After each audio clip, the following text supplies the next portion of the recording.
Thank you.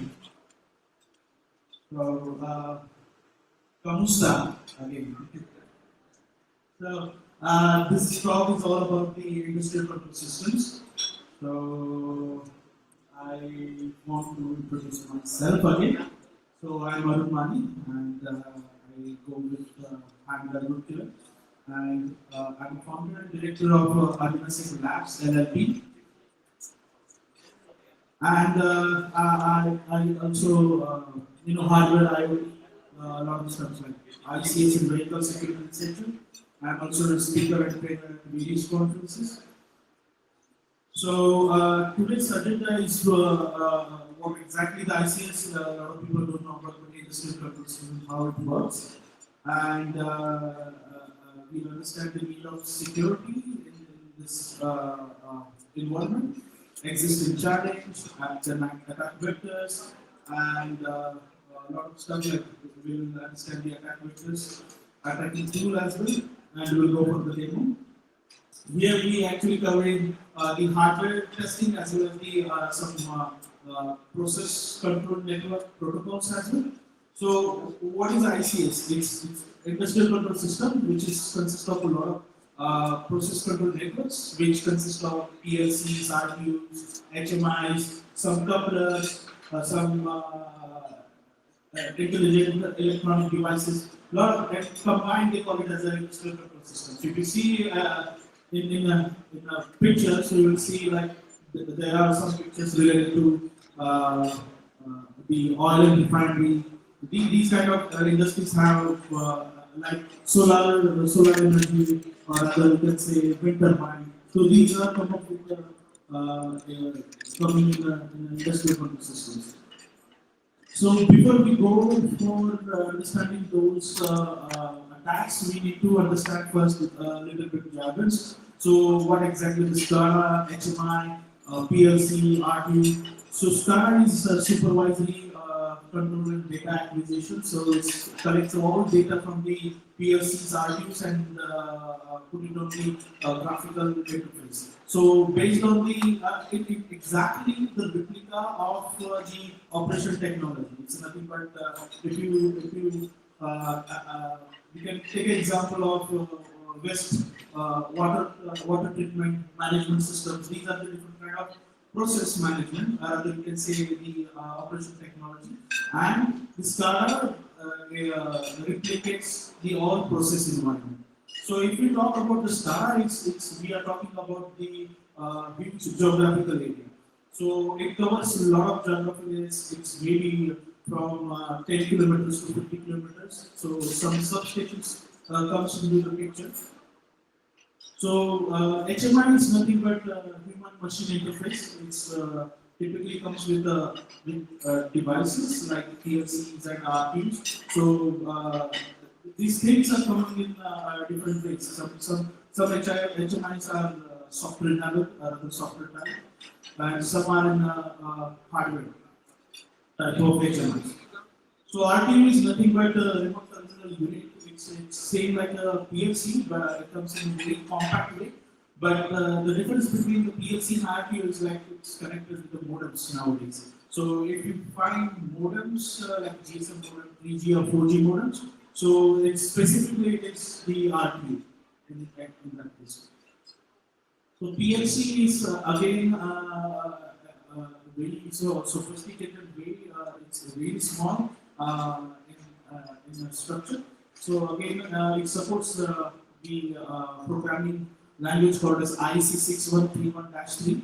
This is programming language, so you can update any program. You can let's take an example of in process environment. You rather you can say operation technology. There are some devices coming in the updation. Rather we are maintaining the plan or a plant, rather updating the plan. In that case, you need to field engineers need to work on these particular devices. They need to update some programs as well, reflect to operation technology. So in that case, the PLC plays very important role. So here some of pictures are the SCADA, some HMI, some RTU, some PLCs. These are nothing but PLCs like the PLC or other RTO. In that case, they have inputs and the outputs, and there are a lot of chances they works on 24 volt. So if you talk about the PLCs, so it always works on 24 volt, and if it is 24 volts, so you need to have the input like actuators or any fan or other inputs button should work on 24 volts. So this is typical ICS architecture. So network you can see. So we have SCADA masters, HMI, and we can see the communication network. Communication network means it can be Ethernet, it can be a GSM, wireless, depends on the architecture and the operation technology. And it connects with the SCADA RTU, PLC, and then again the PLC or rather RTU they connected with some sensors and architecture. If I go in detail with it, so you'll see we have SCADA systems. Again, the SCADA has a storing devices which collects all information about the logs and about the process. And then again, it's connected with the these SCADA machines connect with the RTU PLC, and you can see over here it's a field instrument. It's nothing but sensor which collects data through the sensors and transferred to the PLC. And again, that data goes to the SCADA master. So as we see, it's a typical architecture. So there are some process control network related to some protocols are there. Some they call it the Modbus serial TCP. So if you see this particular Modbus, sometimes they work on RS-232 protocol or rather RS-485 protocol. They call it as a Modbus serial. Then again they need to have come up with a different.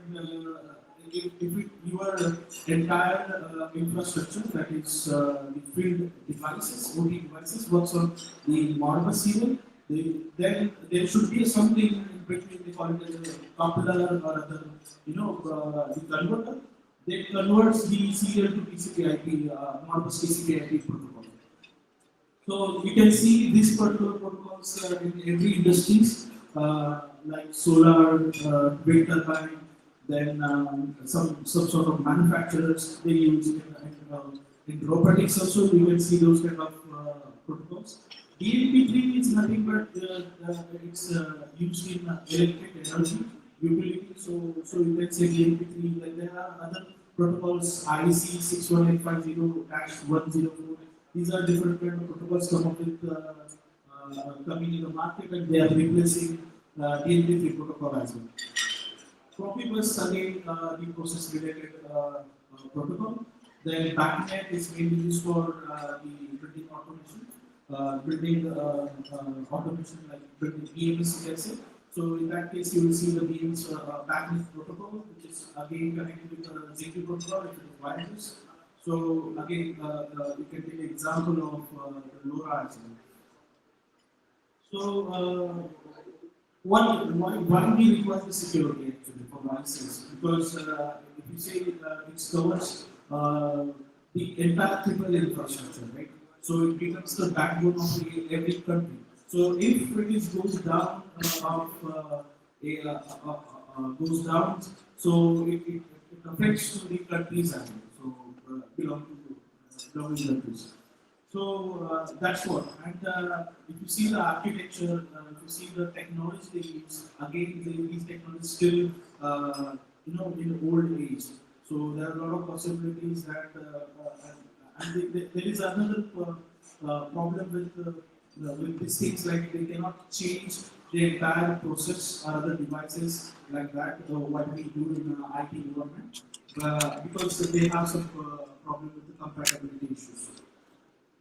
So, if you know about the TouchNet, that habits, black energy, and there are different kind of malwares, you can say APTs around the world to specifically target ICS infrastructure. So, recent example, but there are a lot of examples like Ukraine affected with a lot of these kind of attacks. Again, in Saudi Arabia, you will see these kind of attacks rather than ransomware also. So this is kind of statistics, but it's up to 2015. If you see from 2007 to 2015 and 2012, you will see the number of cases like 177, 186. So if you calculate from 2011 to 2013, another 14. So the Tuxnet and other black energy, they are involved in this timeline. So you can see that these malwares are evolving and they talk other protocols as well.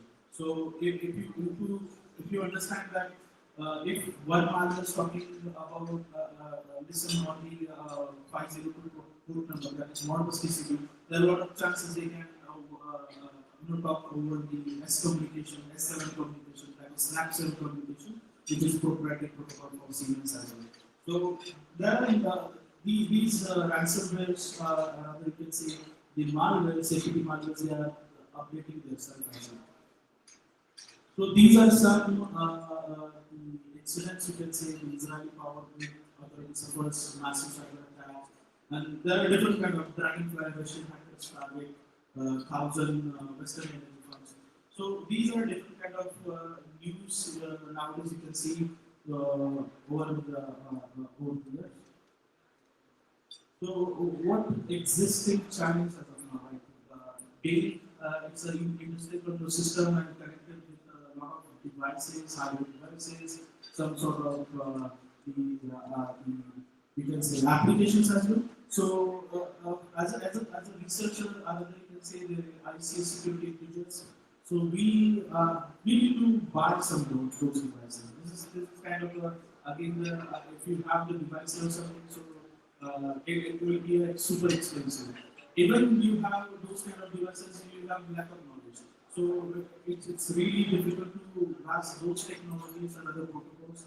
So if I talk about the ICS protocol, there are a number of protocols in the industries, like more than 75 protocols are existing nowadays in industrial control systems. So how, as a researcher, you can say, so if you want to study, you can go for some simulators will be available in the market, or rather you can ask to trial version for the simulators and you can play with that. There are some simulators called as Modbus Park. Comport is another kind of honeypot actually, so it supports S7200 PLC, rather you can say Snap7 communication and SNMP and other Modbus as well. So Gashport is nothing but ATS protocol, it's nothing but related to the pumps, rather you can say gas fillers and these things you can see. Staravia is one of the open source tools. There are different kind of open source tools.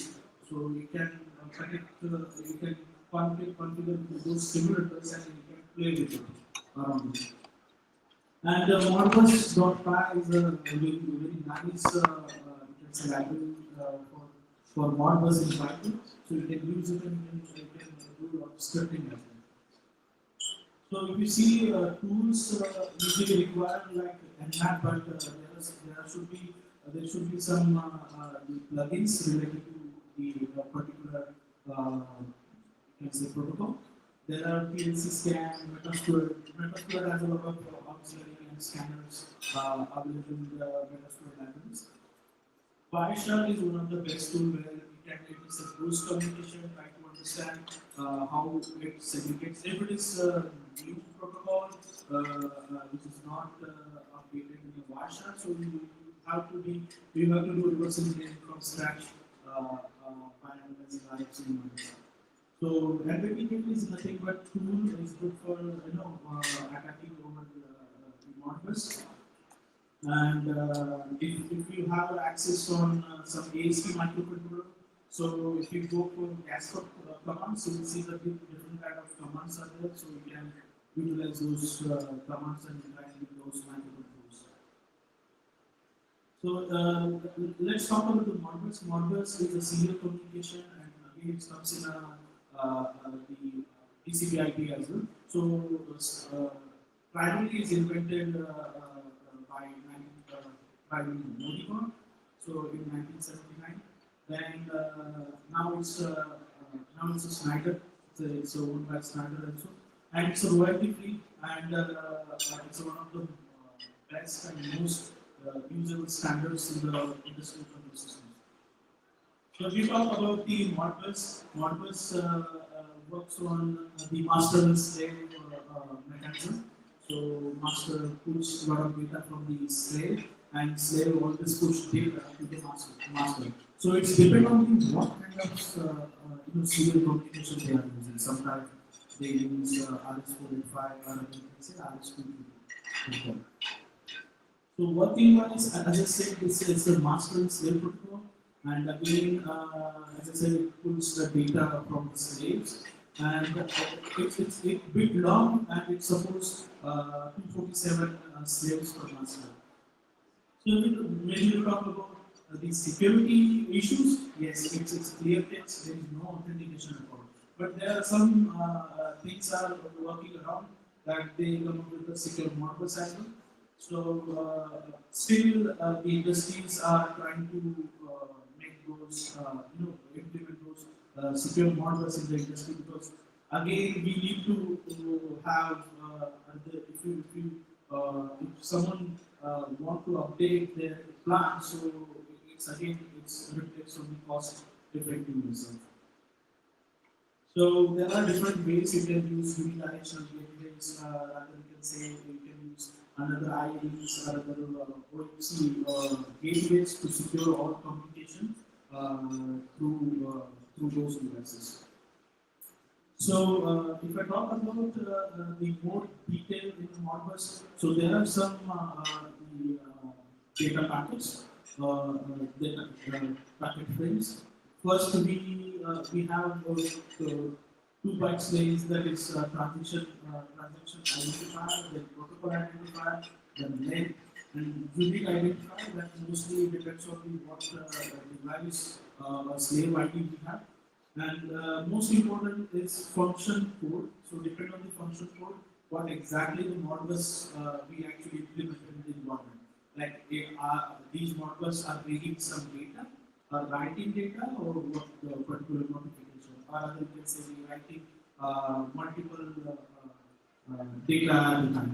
So reading points, they have function code. Function code 1, writing single point, it's a file, function file, and read holding register, if it's holding register values from the microcontroller, it's a function 3, and 6 for writing single register, and so on and so forth. So if you're talking about the call and register, I'm talking about calls is nothing but 1 and 0. So let's say we have push button, right? So if I press, that is 1, and if I release, that is 0. So in that case, we are talking about coil, that is 1 and 0. So if you talk about the temperature, the instrument that senses the temperature, or the proximity, this calculates the distance as well. In that case, you need to use register values. So it's depend on the what kind of environment you have in the operation technology. So I will show you one demo that how we can for it. So it's I made a demo for different purposes. So what we have over here. So we have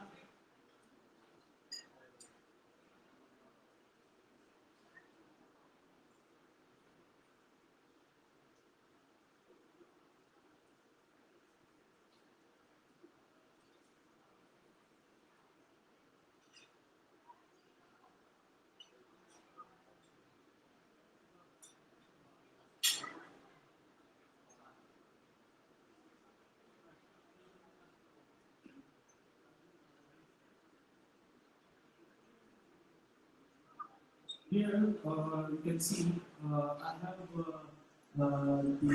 we call it as a command controller, or the command panel, where you can see there's some push buttons, red, there are some the green indicators as well, and the red alert for alert, we have red color alarm as well. And beside that, you can see the PLC as well. So what we are trying to do, let's say we are in the network, and in the network,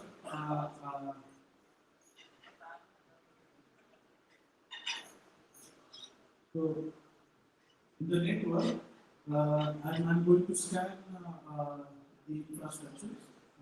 Not exactly the scan, we are trying to read those status over the models. So as I said, function one is reading the coil values.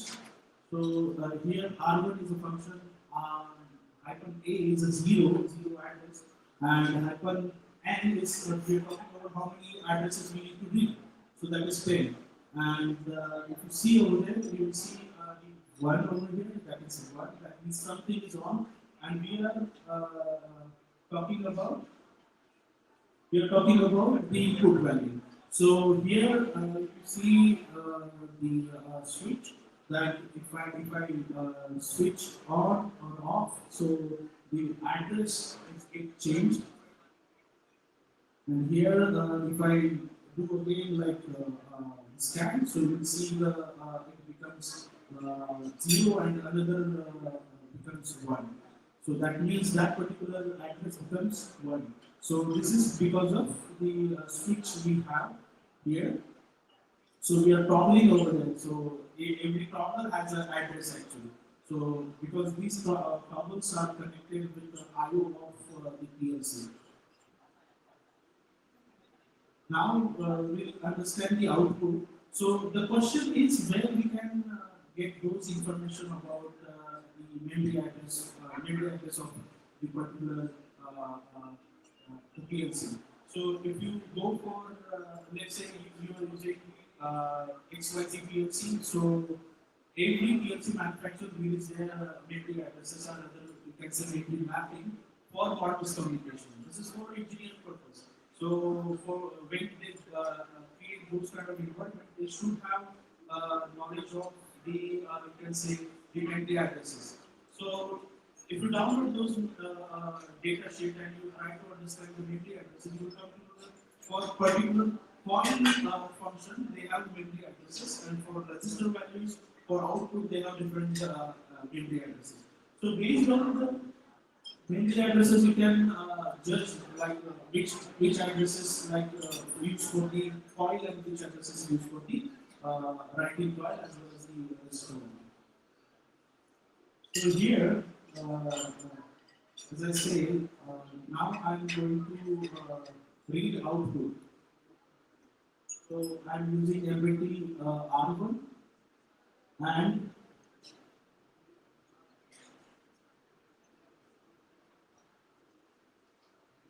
so you will see here it's 1 here.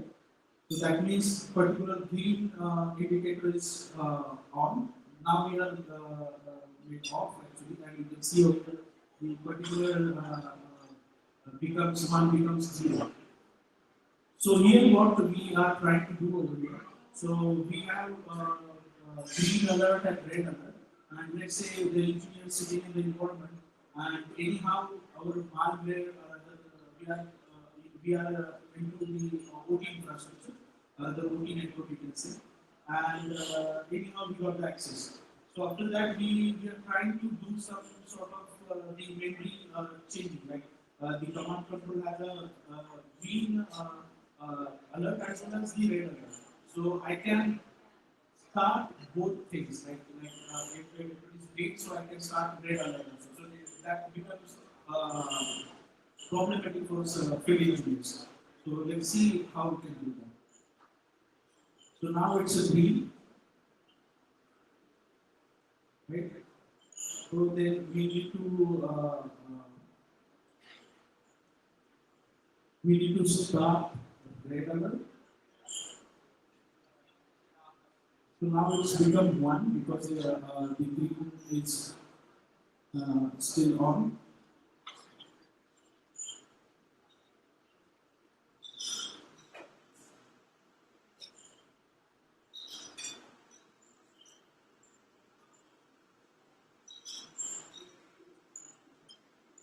Now we are trying to changing some point values over particular memory address which is related to the you can say uh, red alert. So that becomes one, right? So if you see that particular becomes red, right? So we are directly interacting with the PLC. So it can be harmful for when we do those kind of attacks in the industrial purpose system as well. So it can play with different kind of HMIs also. There will be a lot of possibilities. So you can do relay attacks, you can do replay attacks as well. So by while executing ARF spoofing attack, so you can divert all communication between the SCADA and the PLC. You can divert it to the machine, and from the machine you can manipulate those models communication and send it across the SCADA. So in that case, the field engineers get confused at the time of. So we are talking about the hardware attack as well. So this is kind of the process related the protocol related bugs associated with the PLC. So how these devices are vulnerable for hardware attacks. So let's if I go for what is the particular test pad where you can get the root shell as well. So used for to manage other to debug those kind of microcontrollers. So for that purpose they use Duat.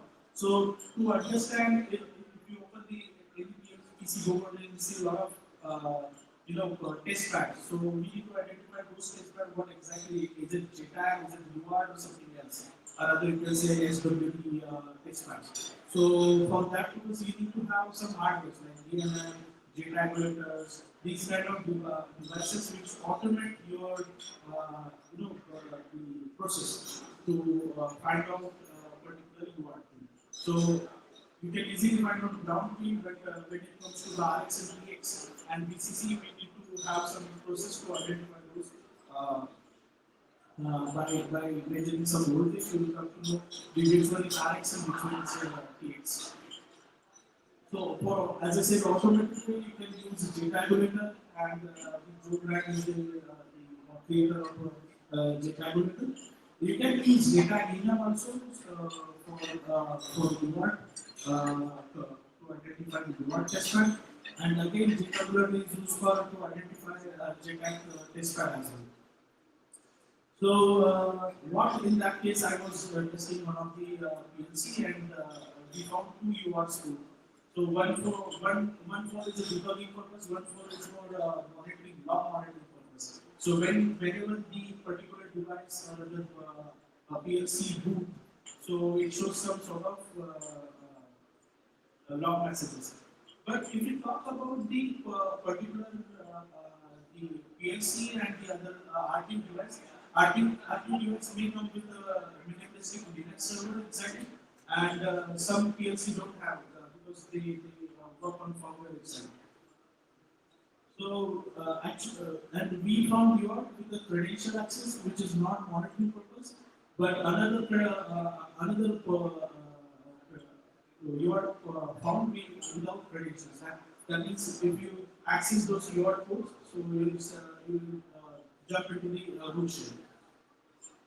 And you can see over here in the screenshot. So we use Picocom, and we for hardware we use Shikra, and we can use TDI chipset.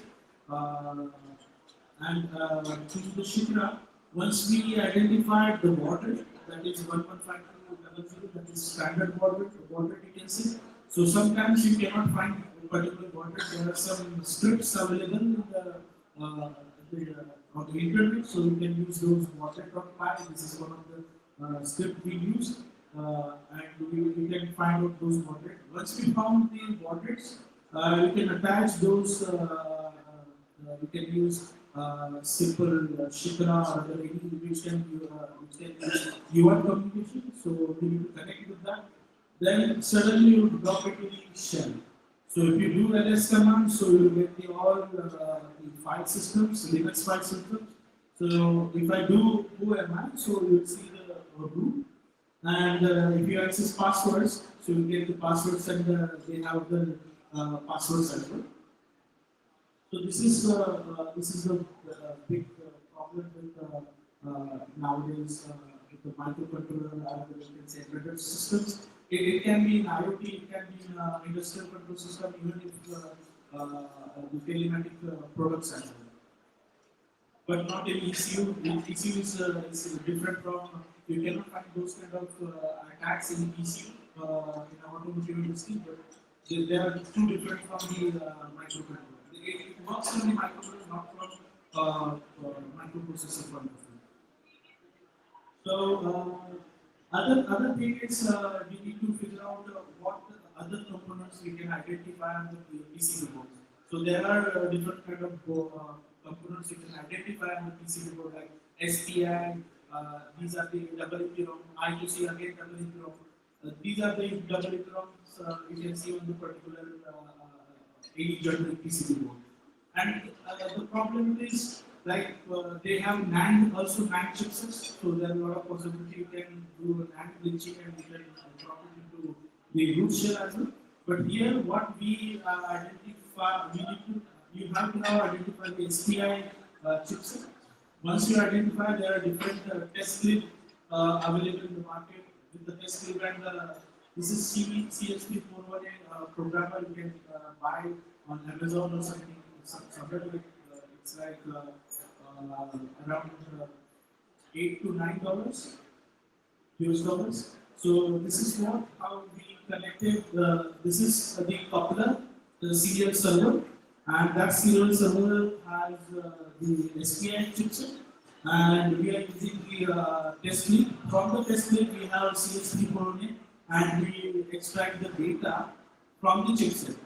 So there are two possibilities that they have sometimes the firmware, they have sometimes other data as well. So it's dependent on how they architect the entire PCB board. But you can't believe we dumped data and we found some the interesting. Just we did some strings command and we found some strings over there. But further we go, we found serial server, then the default traditional admin, which is locked in the SPI data. Then after that, again serial server. Then when I was using that device, I made changes. I made admin user, and that was admin. Root admin is an admin, and the root killer is a password. So these are the problems now with the security field. Sorry, the industrial control system that these couplers or the serial servers are affected with these kind of vulnerabilities. So conclusion is like device need to be secure with the best practices which we follow in the hardware security point of view, and all ICS related protocols need to be checked and need to be checked with the PLC as well. So there are a lot of possibilities if you do some sort of Modbus fuzzing or DLP3 or CIP protocol fuzzing, so that device goes down as well as the CPU of the particular device also goes down. So you have to follow those, rather you can say you test those protocol as well. And the security awareness about the ICS, so everyone should know about how the ICS is so critical for the nationwide and becomes critical for environment. So if someone hacks something, incident, cybersecurity incident happening this kind of ICS environment, that becomes havoc. And I never seen the work on the program from ICS devices and protocols that would be good if someone goes for ICS program. So it would be like people comes into that particular field and start working on it, and they can take a serious interest in this field. That's it.